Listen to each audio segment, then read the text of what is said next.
本來呢，就不論對香港或者係對亞視嘅員工嚟講呢，最好嘅處理方法就係等佢順利賣盤，然後就等通訊局去審視新入嚟嘅股東係咪合適嘅人選去經營一個電視台，呢個係最好嘅。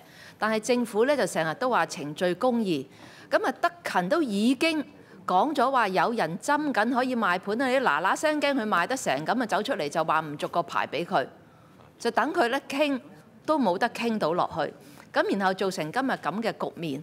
嗱，頭先阿陳志全議員呢就講中咗啦，你俾港台去做呢係唔得㗎，港台係一個我哋希望佢係公共廣播服務㗎，時事新聞佢就好叻，你又唔俾佢接手時事新聞。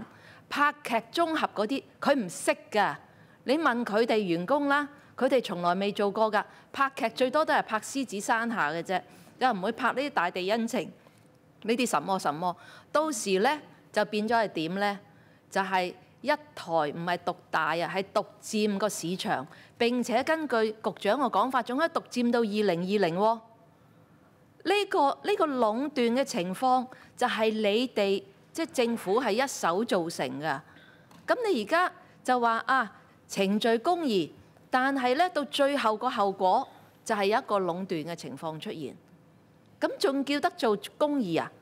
即係請大家都睇清楚啦！你成個發言呢裏邊就冇講到無線電視，但係最得益嘅其實就係無線電視。其實頭先局長答咁耐咧，其實成日講咩程序公義，其實成單嘢咧真係一個糊塗帳嚟。一開始為咗保護亞視，又唔肯俾3個嘅免費電視台，就排除咗香港 TV。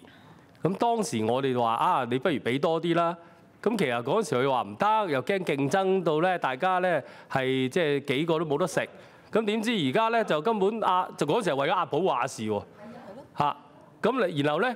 就用競爭為理由咧，去話我哋唔可以俾太多競爭者入嚟。點知而家咧個糊塗帳糊塗到一個地步咧，就係另一個極端啦。然後最好笑咧就係從你嗰度嚟嘅，你係一個應該係反壟斷噶嘛，你係鼓勵競爭噶嘛，你係負責嗰方面嘅法例啊嘛。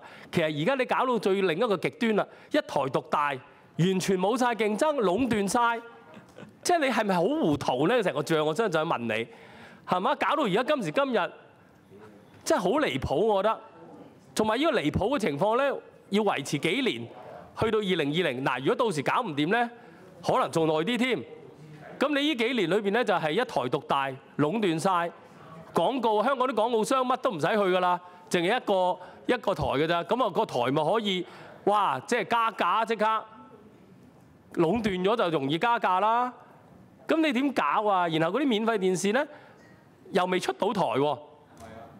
又唔知幾時先有個咩有線個奇妙，又唔知妙咗去邊嚇？仲有香港 TV 個咩香港電視娛樂嗰個又唔知幾時有嚇？香港電視想申請咧又未得，即係你係咪糊塗啲咧？我想問李卓人議員，我既然今日聽佢嘅話咧，我話要係話我保護亞視嘅嚇，即係而家當年話保護亞視，今日咧就話咧我應該俾多啲時間咧亞視去。唔係我冇話俾多啲時間，你唔好咁講。嗱，我澄清主席，我話你個糊塗帳就當年保護亞視就用競爭為理由，然後糊塗到而家係一台獨大。你唔好一齊講嘢，好唔好？唔係，我講清楚，我冇話到要俾繼續俾亞視啊。局長，所有呢一啲嘅申請咧，都係要根據程序、根據法例咧去處理嘅，唔係話一台獨大咧你就唔可以跟其他跟呢啲嘅條例咧去處理呢一啲所有嘅申請。行會咧係要根據廣播條例去同埋呢啲程序咧去處理亞視嘅一個嘅續牌。而今次咧係作出一個決定啦。咁頭先嗰一台獨大，其實今次行會亦都批咗咧呢個香港電視娛樂一個牌照。佢話唔知幾時可以喺呢個台咧係推出服務。根據牌照嘅條款咧，佢喺12個月內咧係要提供一個綜合嘅粵語嘅頻道。喺24個月裏邊咧，佢要提供個英語嘅綜合嘅一個嘅頻道出嚟。所以主席係有有晒呢啲嘅程序咧，亦都牌照裏邊條款亦都寫得好清楚，佢要提供呢啲服務，唔會話出現咗李議員所講嘅咩一台獨大嘅呢啲嘅情況出嚟。其實我哋係歡迎競爭，亦都會繼續處理咧有關呢一啲嘅申請嘅。